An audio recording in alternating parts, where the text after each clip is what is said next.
पप्पू गुड्डू किसी के पीछे बाइक पे बैठा के कह रहा नहीं नहीं वो तो कजिन है हमारी बेटी, कजिन लगता है, और मुझे तो पापा कहता है, अम्मा कह रही मुझे अम्मी कहता है। अक्सर होता क्या है, जिनके लिए हम घर के दरवाजे खोल देते हैं वही घरों की इज्जतें लेके चले जाते हैं।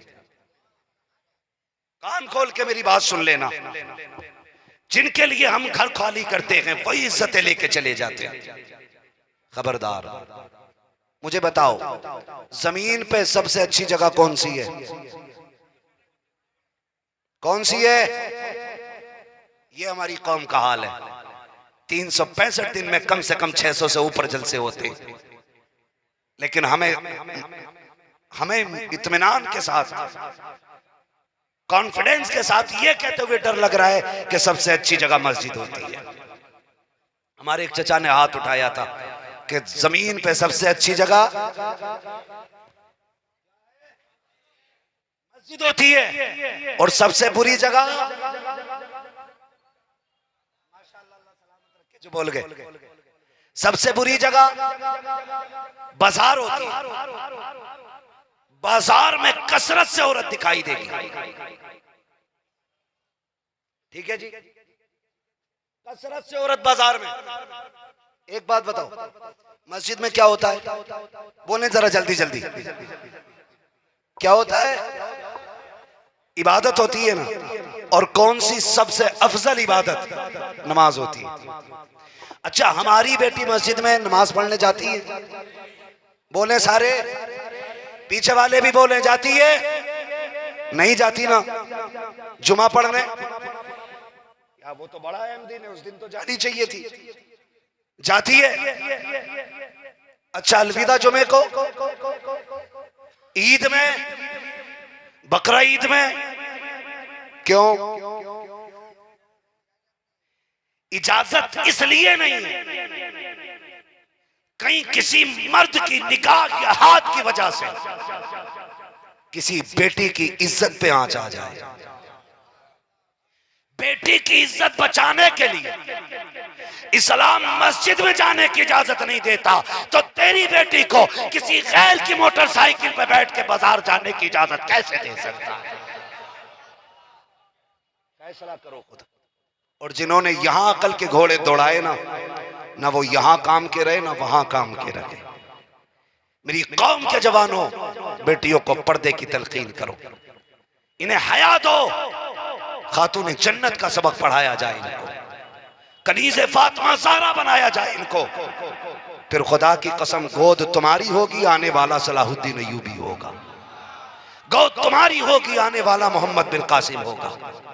याद रखिएगा, जमीन अच्छी होती है तो फसल अच्छी होती है, माँ अच्छी होती है तो नस्ल अच्छी होती है। इसलिए अपनी नस्ल के लिए अच्छी माओ का इंतखाब करेंगे इंशाअल्लाह, करेंगे इंशाअल्लाह। पर्दे की बात करेंगे पर्दे की बात। पर्दे को आम कीजिए, दीन सिखाइए बेटियों को, शरीयत सिखाइए, और बेटियों को कनीज़े फातिमा ज़हरा बनाइए। निकाह के वक्त में ना LLB मत देखा करो, MBBS शर्त लगा के मत ढूंढा करो, ये देखा करो बच्ची को कुरान आता है कि नहीं, 5 वक्त सजदा करती है कि नहीं। अगर वो 5 वक्त सजदा करती है तो आंखें बंद करके घर की दुल्हन बना ले, भले रंग काला होगा लेकिन दिल में इश्क रसूल का उजाला होगा। फिर देख अल्लाह कितनी बरकतें देगा। बाजार गर्म किए रहते हैं, ये डोरी दे दो, वो तावीज दे दो। अब मियाँ भी किसे किसे सवारे यार, है ना हजरत, बुरा ना मानना। नदीम भाई, एक मसला आता है, आके कह रहा बाबा कई दिन से बीवी से नहीं बन रही, सितारे गर्दिश में चल रहे हैं। अब तो इसे सितारे भी पता है। कह रहा तारे मिला दो मियाँ बीवी के, और उसके पास गया मिलवाने जिसके खुद 6 साल से मिले हुए नहीं चल रहे,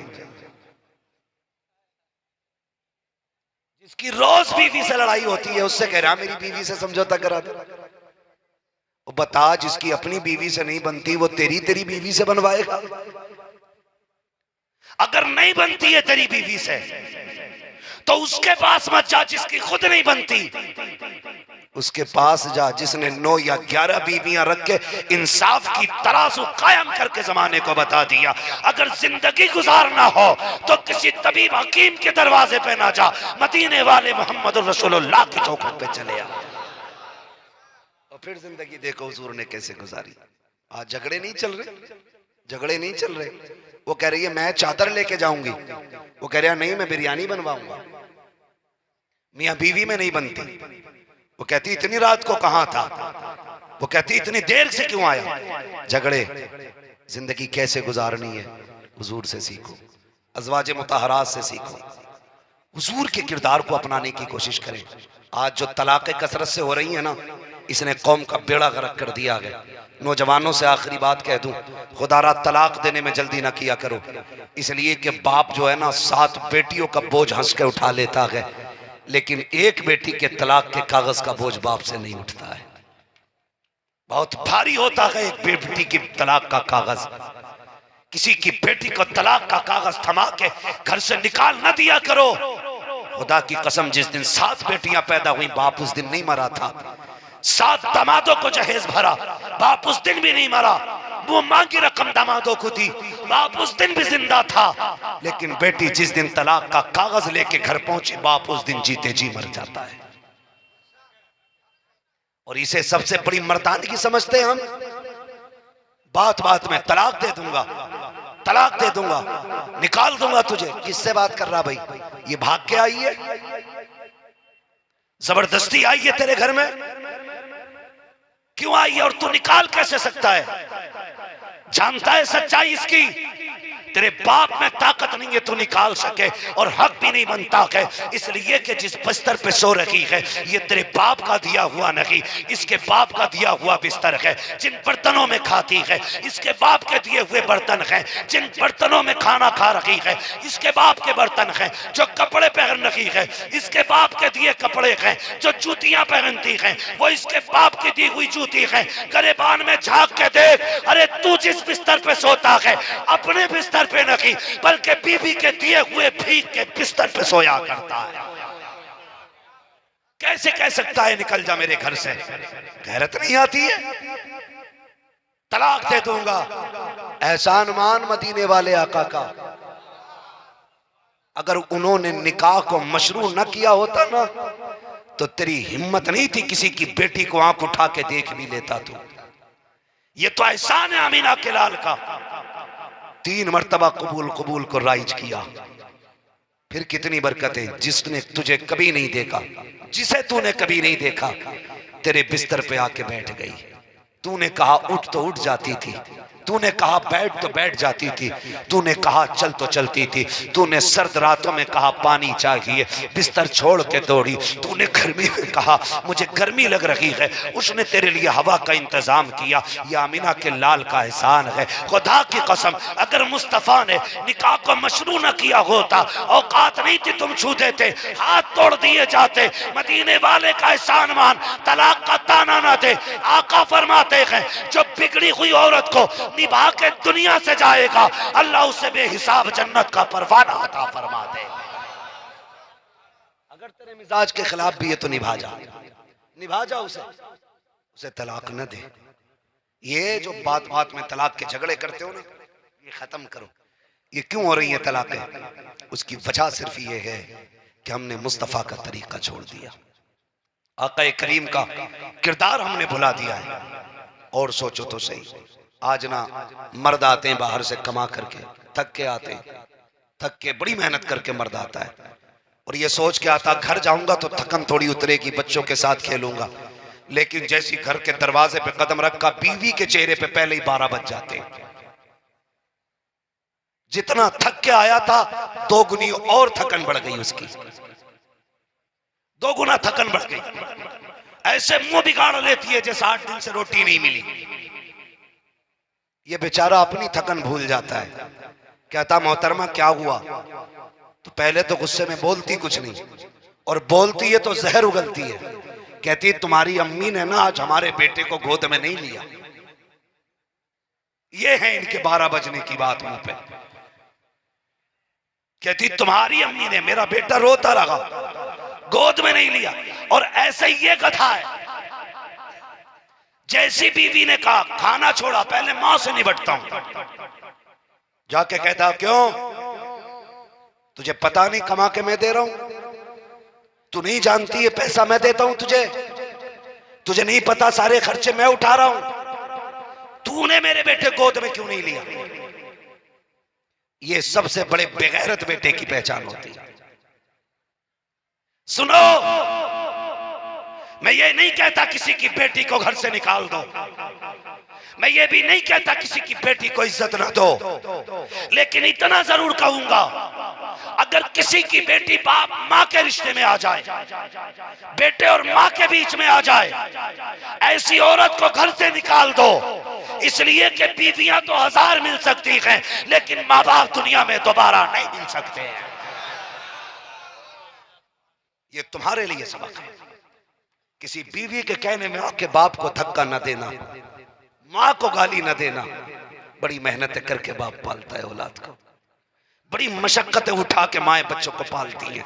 तुम में से कोई ऐसा नहीं जिस पे मां का एहसान ना हो, कोई ऐसा नहीं जिसे मां ने रातों में उठ उठ के सीने से न लगाया हो। हर एक ऐसा होगा जिसके लिए मां ने रातों की कुर्बानियां पेश की हैं। अरे यार, बहुत बड़ी बात करने लगा हूं, शायद कि आपको ये बात कड़वी लगे, लेकिन सच्ची बात है। अगर माइक साथ देता तो मैं आपसे बात करता। इस एक तकरीर ने 10 तकरीरों की मेहनत करा दी। बहरहाल मैं कोशिश कर रहा हूं बात करने की। खुदारा समझे मां की कुर्बानियों को। इंसान को जिंदगी कितनी प्यारी होती है। कहीं आग लग जाए तो सबसे पहले निकल के भागता है ताकि जान बच जाए, लेकिन भागने वाले को अगर पता चल जाए ना मेरी औलाद अंदर रह गई है, तो फिर वो लौट के आता है। फिर वो जान की परवाह नहीं करता, औलाद की परवाह करता है, औलाद की परवाह करता है। लेकिन मैं आपसे इतनी बात पूछना चाहता हूं, मां बूढ़ी हो गई, बाप बूढ़ा हो गया, कमजोरी आ गई है, उठ के पानी नहीं ले सकते। वो आवाज दे के कहती है गुड्डू पानी चाहिए। हमारे कानों में मोबाइल की लीड लगी रहती है, हम मां की एक आवाज पे नहीं उठ पाते। अगर कान में लीड ना भी लगी हो ना, मां कहती है बेटे सुनना, मोबाइल लेके कहता अभी 5 मिनट, फिर पबजी में लग गया। मां कहती बेटे जल्दी कर, फिर पबजी में लग गया। बेटे जल्दी कर। कितने नालायक ऐसे जहन्नमी बेटे होते जो उठते ही नहीं है मां के कहने पर भी। और शर्म कर, तूने नींद में एक बार अम्मा कह दिया था, वो बिस्तर छोड़ के दौड़ आई थी और तेरे सरहाने बैठ के कहा था लाल बात क्या है। तूने कहा अम्मी नींद में निकल गया मुंह से। वो पूरी रात तेरे सरहाने बैठी रही थी, कहीं मेरा बेटा डर ना जाए, कहीं मेरा बेटा डर ना जाए। और यार, इन माँ बाप की कुर्बानियों का बदला कहाँ से दोगे। मैं आपसे कहना यह चाहता हूँ, आप अगर अब भी नहीं समझे हो तो समझ जाइए। जो लोग ये कहते हैं ना माँ बाप से तुमने मेरे लिए किया क्या है, तो कान खोल के सुनिए, माँ बाप ने तुम्हारे लिए क्या किया है। तुम अपने माँ बाप से कहते हो रात के 3 बजे नहीं उठा जाएगा, 4 बजे उठ के पानी नहीं दिया जाएगा, हम तुम्हारे लिए नींद बर्बाद नहीं करेंगे, हमें सुबह काम पे जाना रहता है। कुर्बान जाओ इन माँ बाप के। अल्लाह अकबर। जैसी तुम माँ के शिकम में आया, 3 महीने की मुद्दत गुजरी थी, माँ ने अपनी मर्जी का खाना पीना छोड़ दिया था, अपनी मर्जी का खाना पीना छोड़ दिया। जैसी 6 महीने की मुद्दत गुजरी, माँ ने अपनी मर्जी से लेटना छोड़ दिया। जिस करवट से तुझे सुकून मिलता था, माँ उस करवट पे लेटा करती थी। 9 महीने की मुद्दत आ गई, माँ के पेट में दर्द उठा, डॉक्टर के पास लेकर के गए। डॉक्टर ने यह कहा अगर बच्चे को बचाना है तो पेट काटना पड़ेगा, तब बच्चे की जिंदगी बचेगी। अल्लाह अकबर। जैसी पेट कटने की बारी आई है, सब रो रहे थे, लेकिन माँ ने कहा था बताया जाए मेरा बच्चे की क्या हालात हैं। डॉक्टर ने यह कहा ऑपरेशन होगा तभी बच्चा बचेगा। माँ ने इतना सुना, शोहर भी रो रहा था, भाई भी रो रहे थे, खानदान रो रहा था, लेकिन माँ नहीं रोई थी। उसने कहा जल्दी करो, मैं रहूं ना रहूं, मेरे बेटे की जिंदगी बच जानी चाहिए। उसने कहा पेट कटवाया जाएगा, बच्चे बचाए जाए जाएंगे। और खुदा की कसम, तारीख गवाह है, जब ऑपरेशन की बारी आती है, एक कागज लाया जाता है, कहा इस पे अंगूठा लगना है। माँ अंगूठा देती है, पूछते हैं डॉक्टर तुझे पता है क्या लिखा है? माँ कहती है क्या लिखा है? कहा इसमें ये लिखा है ऑपरेशन के बीच में तू मौत के भी मुंह में जा सकती है, जिंदगी भी तुझे मिल सकती है। अगर तू मर गई तो मौत की जिम्मेदार तू होगी। कोई भी होता तोड़ जाता, छोड़ जाता, लेकिन माँ ये कहती है मेरी जान जाए तो जाए, लेकिन मेरे बेटे को जिंदगी मिल जानी चाहिए। कौन देगा इतनी बड़ी कीमत? कौन देगा इतना बड़ा बदला? और मेरी बहन खड़े होकर माँ से कहती है, सास से कहती है मेरे खसम की कमाई है, मेरे शौहर की कमाई है, इसको हराम ना समझियो। और तुझे खुदा का वास्ता, तुझे जुम्मा 8 दिन हुए हैं, उस माँ से पूछ जिसने इतने से पाल के ये पूरा तूफान बना डाला है। आज तेरे ही हो गया ये सब, माँ का कुछ नहीं रहा। मैं उन मर्दों को भी नामर्द कहता हूं जो अपनी बीवियों से अपनी माँ के खिलाफ बकवास सुनते रहते हैं। मर्द नहीं है वो मेरी नजर में। मर्द वो होता है जो माँ का भी हक अदा करे, बीवी का भी हक अदा करे, उसे मर्द कहते हैं। और सुने, कहती मैं नहीं उठूंगी तुम्हारी अम्मा के लिए, तुम्हारी माँ है तुम जानो, मुझे नहीं करना कुछ भी। सुन, मेरे नबी की अम्मी हजरत हलीमा सादिया, सगी माँ की बात नहीं कर रहा हूं, रिजाई अम्मी हजरत हलीमा सादिया एक दिन तशरीफ ले आई हुजूर के घर। जानते हो जितनी देर रही हजरत खदीजतुल कुबरा बैठी नहीं थी, खड़ी रही हजरत खदीजतुल कुबरा। जब वो चली गई मेरे हुजूर ने फरमाया खदीजा तुम बैठी क्यों नहीं थी? तो सुने उन्होंने कहा था या रसूल अल्लाह वो मेरे महबूब की अम्मी थी, मैं इसलिए खड़ी रही कहीं वो किसी चीज का हुक्म दे और मुझे उठने में देर ना हो जाए, इसलिए खड़ी रही कि उनके मुंह से बात निकले और मैं दौड़ के उनके काम आ जाऊं। आका मुस्कुरा के कहते हैं खदीजा ये किस लिए? कहती हैं आका वो मेरी जान की जान थी और जिससे मेरी जान को खुशी मिलेगी खदीजा उसमें अपनी जान कुर्बान कर डालेगा। ये होता है बीवी का रिश्ता, इसे कहते हैं हक निभाना। मेरी बहन अपनी जन्नत की हिफाजत किया कर। तेरी जन्नत तेरा शौहर है और तेरी शौहर की जन्नत तेरी सास है। इस तरह वो तेरी जन्नत की जन्नत बनी। अगर तू अपनी जन्नत बचाना चाहती है तो अपनी जन्नत की हिफाजत किया कर। और ये तुमसे भी गुजारिश है, कह दो सारे दुख शिकवे गिले बाद में गए, मेरी माँ का रिश्ता पहले है, माँ का रिश्ता पहले है। ऐसे जिंदगी गुजारो कि माँ भी राजी रहे और बीवी भी राजी रहे। करेंगे इंशाल्लाह, कोशिश करेंगे इज्जत माँ की इंशाल्लाह, सारे वादा करें इंशाल्लाह, माँ की कदर करें। और मुझे बड़ी खुशी हुई और मैंने हिंदुस्तान में गालिबन वाहिद ये जगह ऐसी देखी है जहां पे 350 तक जानवरों की कुर्बानी दी जाती है और इनके मेहमानों की मेहमान नवाजी की जाती है।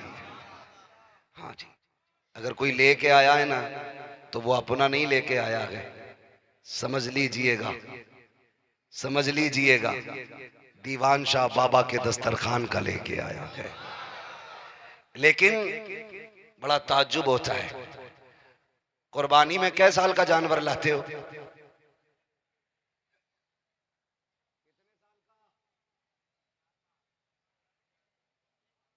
एक से एक तगड़ा लाएगा बकरा ईद पे तोल के और गेट पे लाके बांध के कहेगा देखो ये मुखिया का जानवर है, ये फलां का जानवर है, 1.5 लाख का खरीदा, अल्लाह का शुक्र है। लेकिन जब यहां लेके आया ना तो 50 किलो का, 60 किलो का। और शर्म कर यार, शर्म कर,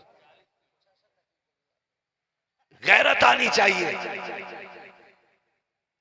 60 किलो के 25 किलो के लिए चले, अबे शर्म कर यार।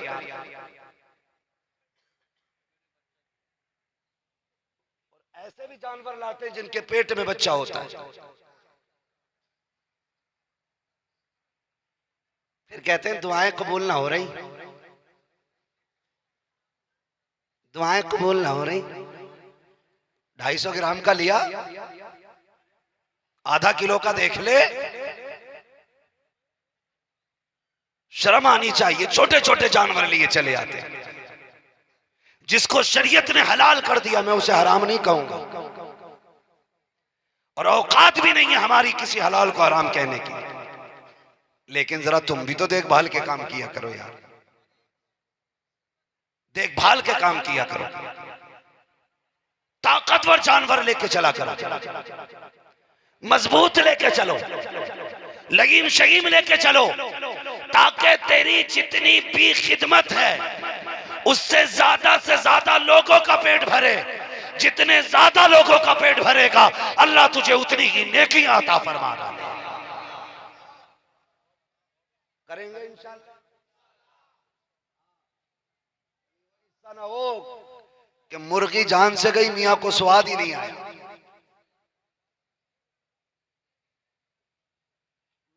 पहले ही कह दिया भाई कि मैं हलाल को हराम नहीं कहूंगा, लेकिन समझ में बात नहीं आती।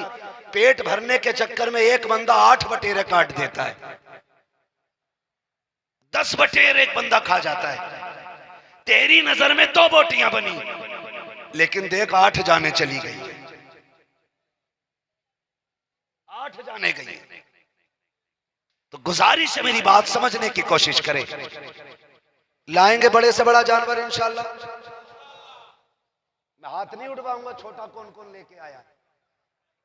जानते सबको गौसे पाक का करम क्यों नहीं मिलता है? कह रहा हर महीने 11वीं कर रहा हूं। बड़ी अच्छी बात है भाई, कर 11वीं हर महीने, लेकिन एक महीना बैठ के देखा ना तो अगर 11,000 भी जेब में पड़े तो निकालेगा 11 रुपए।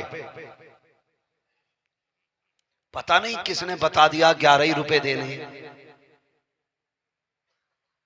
कह रहा लो 11 रुपए 11वीं की निस्बत से। देख तो गधे, अल्लाह ने तेरी जेब में 11,000 रखे, अल्लाह तौफीक दे तो कभी 1100 भी दे दिया कर, उसमें भी तो 11 है। कभी 11,000 दे दिया कर, उसमें भी तो 11 है। बने बैठे मुखिया प्रधान सरपंच देंगे 11 ही रुपए। कह रहे 11वीं की बरकतें नहीं मिल रही। ओ भाई हस्बे हैसियत खर्च किया करो, फिर अल्लाह बरकत अता फरमाता है। हाँ, हैसियत थी 2.5 क्विंटल का जानवर ला सकते थे, लेकिन लाया 35 किलो का। उसे खींच के लाना पड़ रहा है, धकेल धकाल के ले आया दीवान बाबा की चौखट तक। टोटो में आ जाते हैं तब तो वो तुमसे भी हल्का होता होगा। गैरत करया करो यार, गैरत किया करो। उससे बेहतर 2 मुर्गे ले आया करो, है ना जी? ख्याल किया करें। आज के बाद ऐसा नहीं करेंगे ना इंशाल्लाह। अल्लाह करे फिर आना हो और पता ये चले आप कई तंदुरुस्त जानवर लाए गए थे। सारे लाएंगे इंशाल्लाह। हाँ, तंदुरुस्त लाया करो। इतना तो ले आया करो जितना खाते हो। अक्सर मस्जिदों में झगड़ा क्यों होता जानते हो? उसकी एक वजह है 10 रुपए देगा, 11 रुपए 11वीं शरीफ में। 11 रुपए में कितने लड्डू मिलते हैं?